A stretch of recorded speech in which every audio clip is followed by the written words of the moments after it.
Karaan, nagbahagi ang Dream Team tungkol sa kani-kanilang Dream House. Never kong naramdaman tumira sa nanay at tatay kasi hindi ko alam yung totoong pamilya. Yung dream girl ko, parang itatanggapin lang din kung anong loss ko tsaka yung mga naman maganda sa akin. Basta papayagan lang niya palagi, alagaan ko lang siya.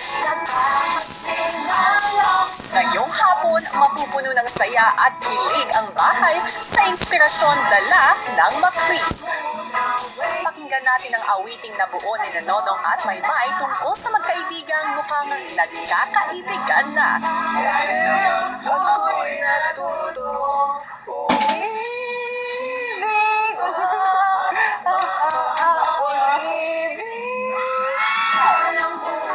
Dito lang sa TVB Lucky Season 7, mga kwento ng Dream Team ni Kuya.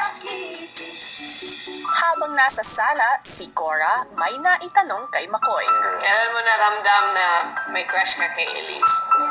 Kailan mo unang naramdam yung pag-ibig? Crush, tapos pag-ibig. Pwede, same. Sige, either one, crush or pag-ibig, your choice. Dahan-dahan muna. Ay? Okay, I have a question. Kailan yun yung... I knew my mom way back. Their relationship is like this. No. Yeah. No way. Before. You're gonna marry him. When a man gets to your mom, it's done. It's done. McCoy! Well done, my friend! Well done! Chill. Samantala sa confession room naman, may ibinahagi sina Nonong at Maymay kay Kuya na may kinalaman kina McCoy at Elise. Kasahin mo tayo. iba talaga ang titig ng pag-ibig.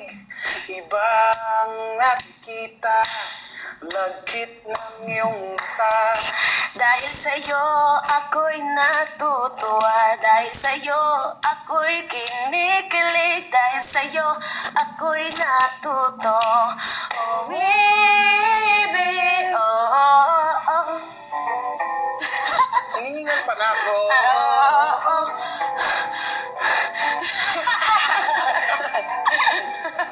Nabitin ako. Ibig sabihin, hindi ba siya tapos? Hindi pa tapos. Teka muna. Matanong ko nga kayo.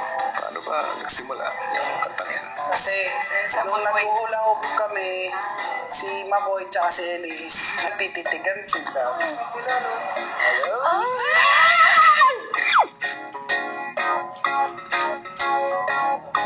Sila, uy. Ano yun Usap-usap natin? ang magitan lang ng mga lolong iba. Na lang. Naisip ko yung lyrics, tapos nung naisip ko yung first two stanza, sinabi ko kay Maymay, dagdagan mo. Teka mo nga. Ay, diba? Talaga, ang titig ng pag-ibig. Ano bang title niya? Pag-ibig? Pag-ibig na lang po, kuya. Titig ng pag-ibig, yan. Yan, Yan na. titig ng pag-ibig kasi Kuya Makoy. Oo, titig ng pag-ibig. Ano yung magandang pakinggan? Ubuhin namin, kuya, tatapusin namin. Yan ang gusto ko sanang gawin niyo.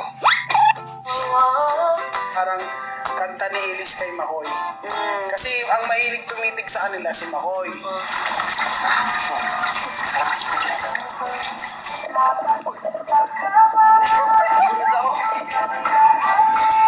Si Kuya naman, nakakahiya. Bakit? Para sa'yo? Totoo. Tapos siyempre siya yung kinikilig.